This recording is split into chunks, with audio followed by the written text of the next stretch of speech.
Salve, salve! Está começando mais um Aos Fatos, o quadro onde a gente discute os temas de política de forma mais solta, mais descontraída, mais opinativa, mas sem fugir dos fatos.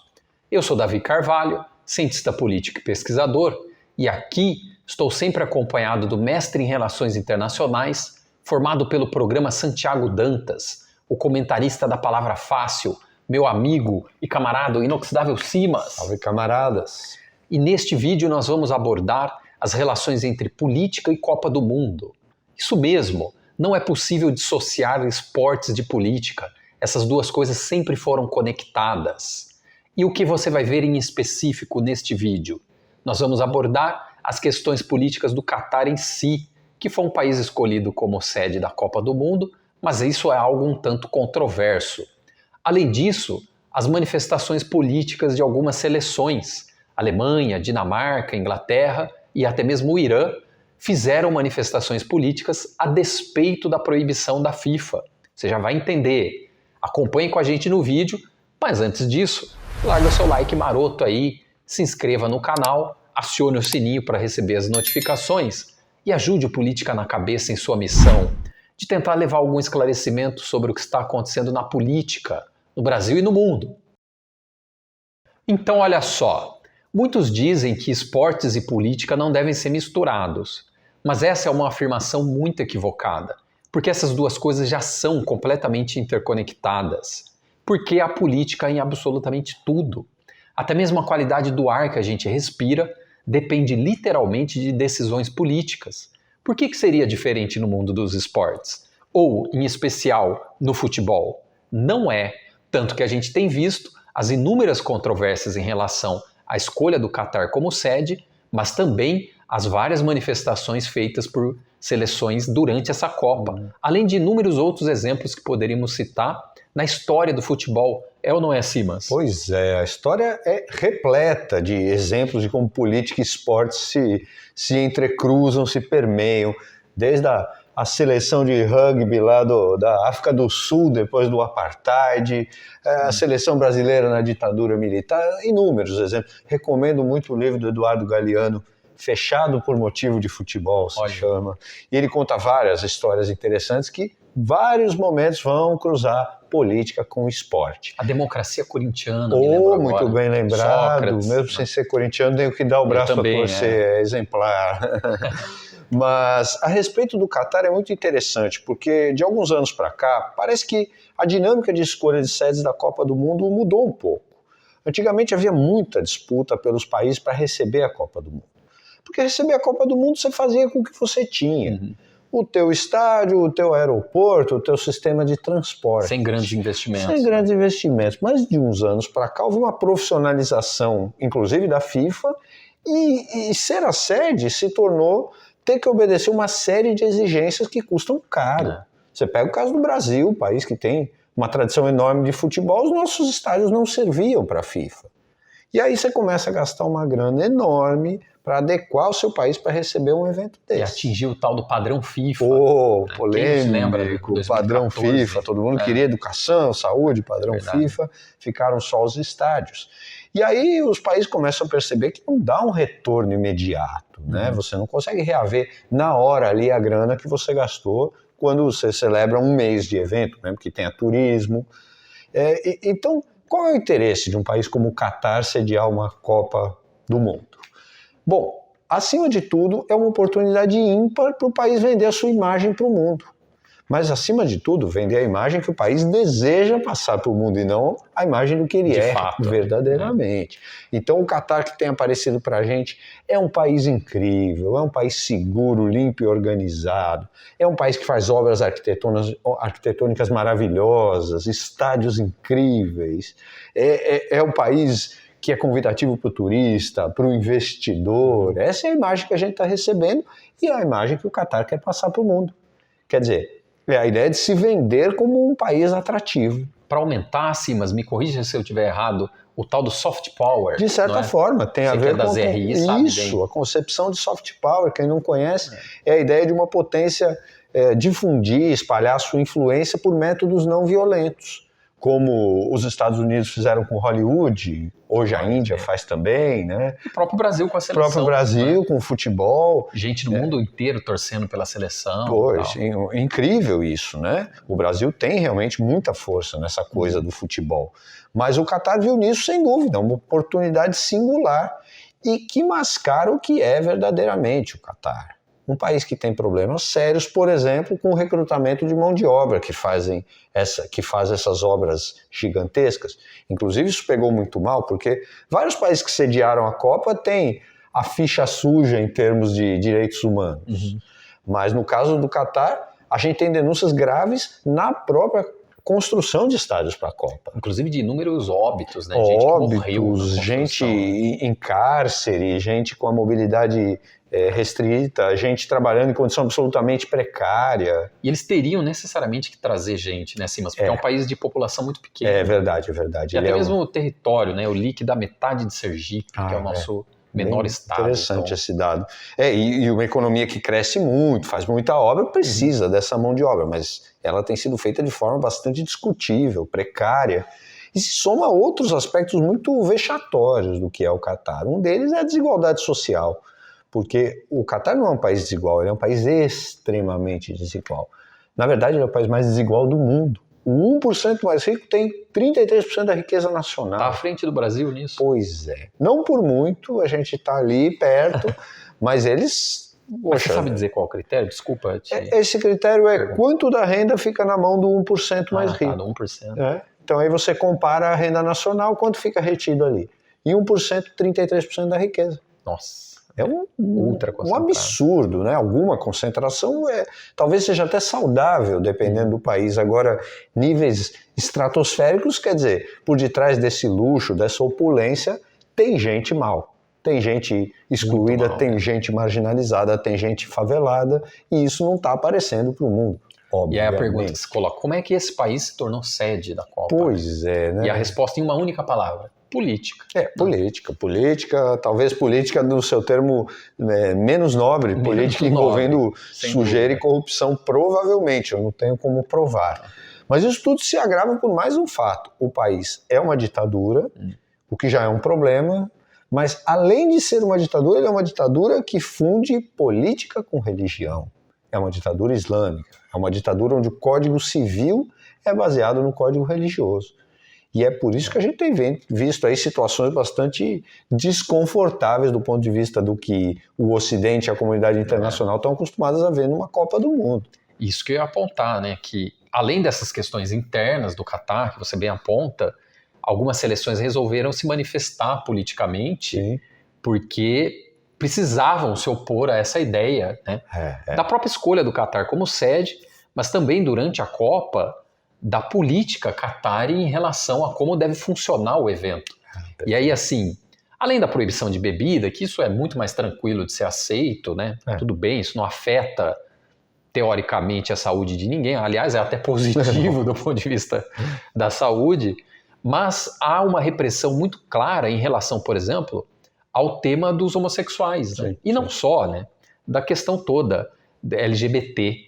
Então, quem aí não viu, por exemplo, o cidadão pernambucano que foi assistir o jogo da Copa com a bandeira de Pernambuco e foi reprimido pelos seguranças, né? E um local, esse homem aqui na imagem está vestido de branco, ele pegou a bandeira do estado de Pernambuco, jogou no chão, pisoteou o estádio, porque confundiu as cores ali com as cores do arco-íris representativas da causa.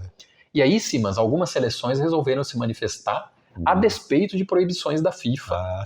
Porque é interessante você aí que está nos assistindo saber o seguinte, a FIFA permite sim manifestações, mas elas têm que ser a favor dos direitos humanos, tá? Manifestação política muito escancarada, aí é proibido. Por exemplo, o grande Neymar, né? O grande aqui, estou falando apenas do ponto de vista futebolístico, sabemos que do ponto de vista político, o rapaz, né, o antigo menino, não dá mais para chamar um cara de 30 anos de menino Ney. O Neymar, ele, com uma postura política bastante problemática durante as eleições, participou de uma live com o presidente em exercício, se é que está em exercício ainda, né, Simas? Está meio sumido. Aquele vulto que habita o Planalto. O presidente atual, que aí tem mais alguns dias de mandato, o Bolsonaro numa live com ele, o Bolsonaro ouviu do Neymar que seria homenageado se o Neymar fizesse um gol. Ele supostamente ia fazer o número 2, referente ao número de campanha do Bolsonaro. Ó, Neymar, vamos combinar, se a gente ganhar o primeiro gol. Não, vamos ganhar, Não, o primeiro gol que ele fizer. O primeiro gol que você fizer, como é que você vai fazer pra gente? Nós vamos ganhar. Não, o primeiro gol que você fizer, vamos combinar aí um gesto. 22?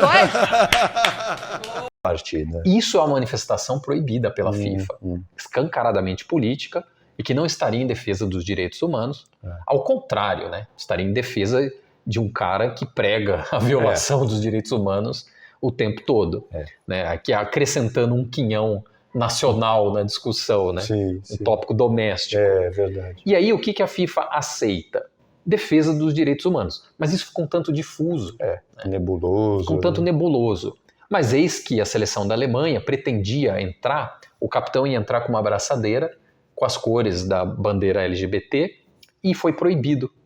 E aí a seleção da Alemanha, numa atitude muito interessante, resolveu, na hora da foto oficial, colocar as mãos, tapar a boca, como se tivesse sido censurada, né? Uau. Foi uma estratégia bem interessante, né, para criticar a própria FIFA. Além dos alemães, Simas, a seleção da Inglaterra se ajoelhou no ato antirracista. Tem sido cada vez mais utilizado no mundo dos esportes. Relembram lá o caso do George Floyd. Isso, muito bem observado, né? A partir dali, em vários momentos, né, na Liga de Futebol Americano nos Estados Unidos, passaram a fazer bastante. Em outros esportes também, no basquete, me lembro agora. Enfim, a seleção da Inglaterra utilizou desse artifício para fazer uma crítica ao racismo. A FIFA não tem problema com isso, porque é defesa de direitos humanos. A Dinamarca tem usado o que eles chamam de uniforme invisível, porque a fornecedora de material esportivo deles, Simas, colocou o brasão da Dinamarca translúcido. E o próprio nome da fornecedora também. Daí que você não os visualiza. Olha, não quis vincular a marca. Não quis vincular a marca a um país que é muito criticado por ser discriminatório em relação a essas pautas todas, mas principalmente em relação ao tópico LGBT, certo? E por fim, a seleção do Irã, que no meu entendimento, Simas, foram os caras mais corajosos, porque não vem de um país com tradição de democracia, na perspectiva mais liberal do termo. Pois é.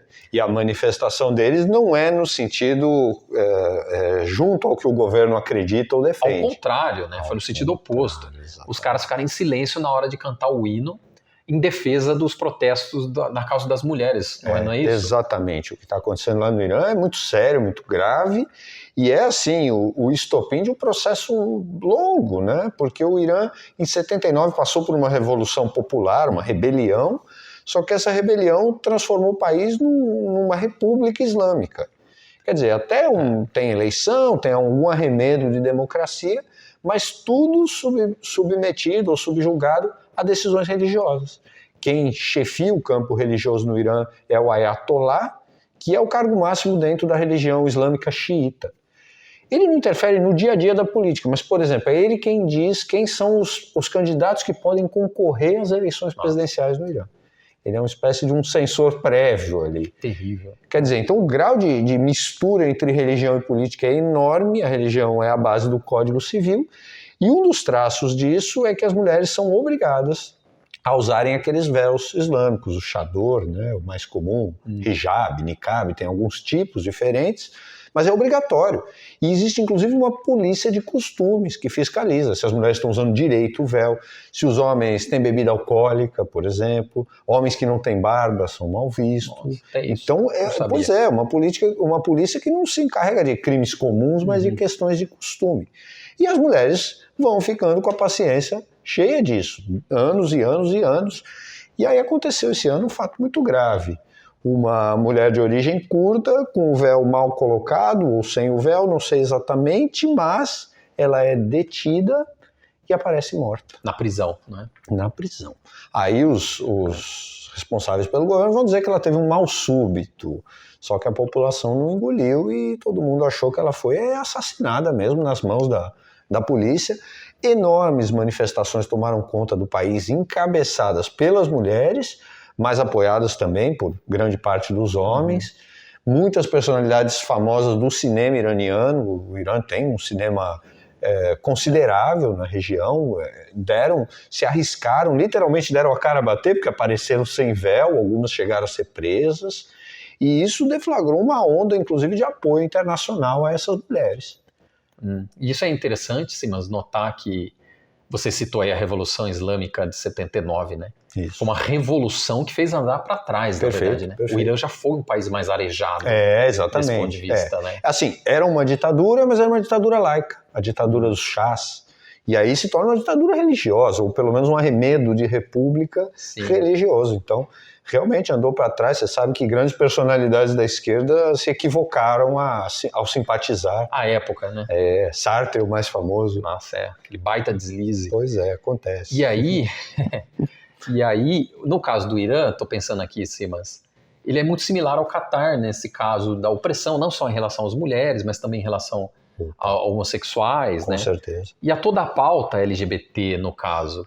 E tanto um país como o outro, as pessoas usam como defesa dessa visão a ideia de que são os valores daqueles países e que, portanto, o mundo ocidental não poderia criticá-los.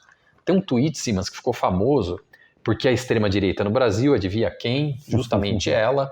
A extrema-direita reverberou bastante no Twitter.